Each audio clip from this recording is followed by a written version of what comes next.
happened. Mid-90s. I had just gotten off work around 11 p.m. To reach my apartment building, I could either walk on the sidewalk lit with street lamps, decently trafficked, or cut across the communal garden, pitch black and set back from the street. I saved about 1 whole minute of walking time by cutting through the communal garden.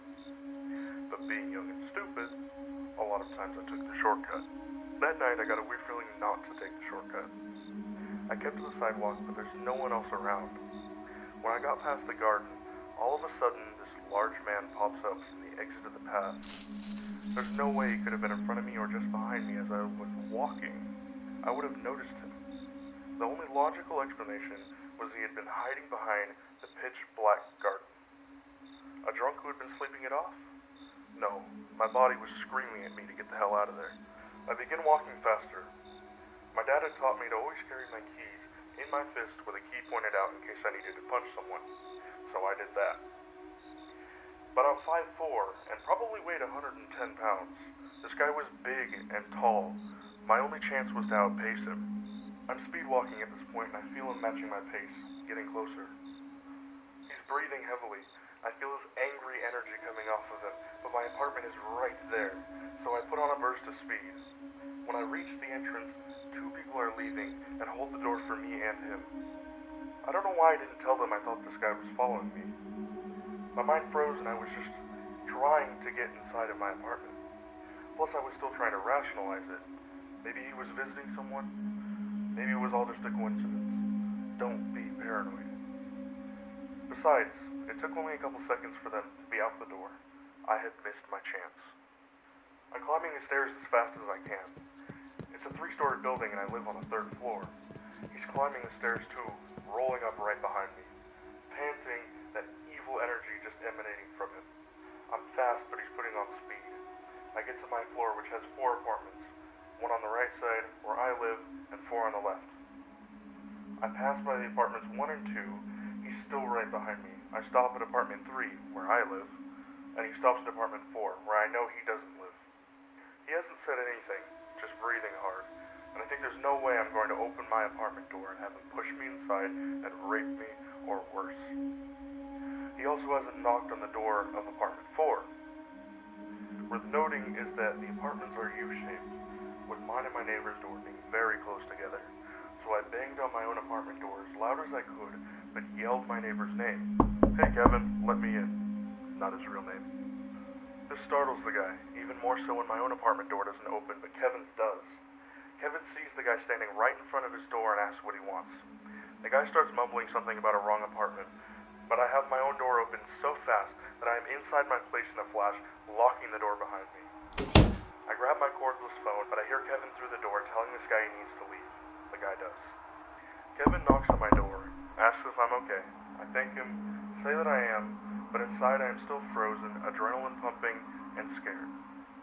I thank him again and tell him to have a good night, then lock my door. I have my phone in my hand, ready to call the police, but I start to try and rationalize it again. What exactly happened? A guy followed me home, said that he had the wrong apartment. Are the cops even going to care about something minor like that?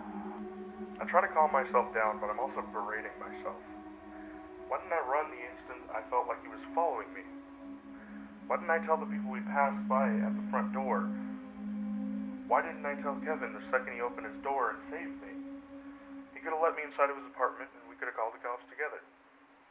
But because of my stupidity, everything felt so ambiguous and I was questioning myself. A couple of weeks later, I'm visiting my grandparents, and my grandfather is reading the paper. He tells me that a woman was raped in the apartment building across the street from mine. It's the same guy. He had multiple convictions of sexual assault and had recently been released on parole.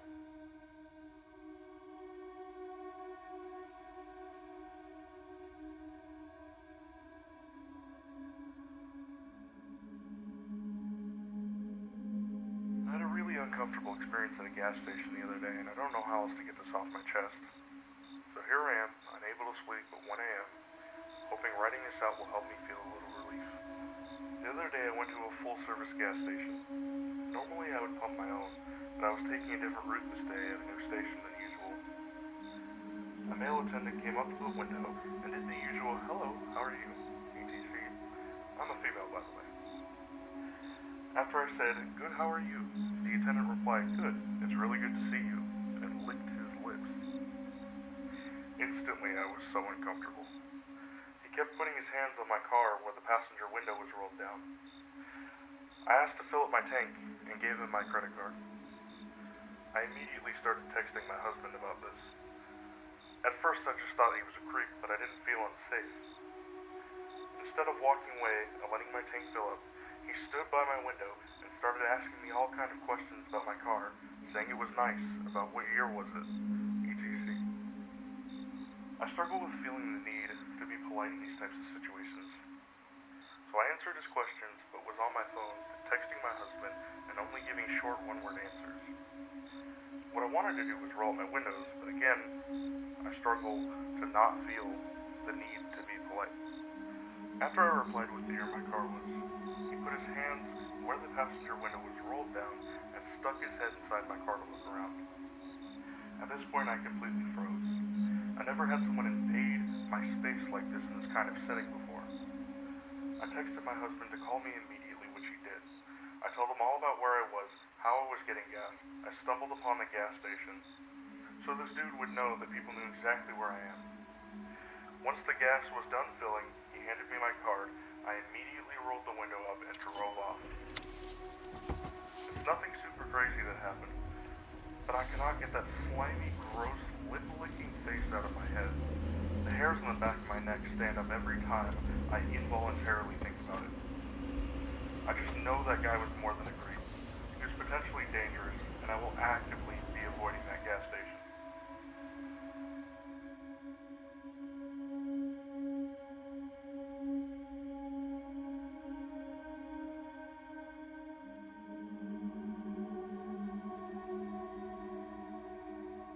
Bit of a short one here, y'all.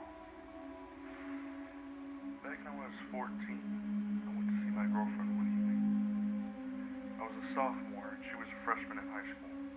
It was around 9 p.m., and she said she needed to go to bed. As she prepared to head to bed, her dad asked me if I would like a drink.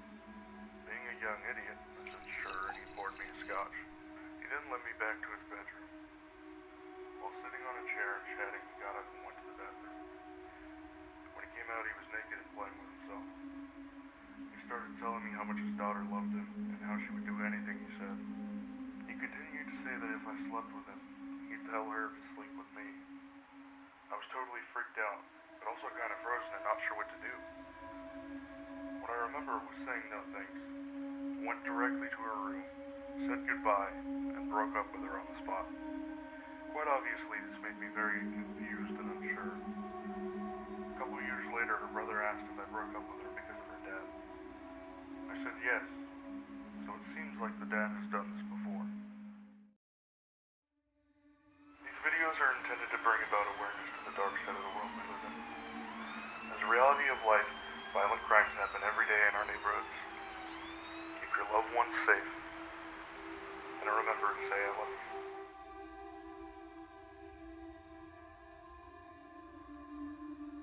If you liked the video, remember to like and subscribe.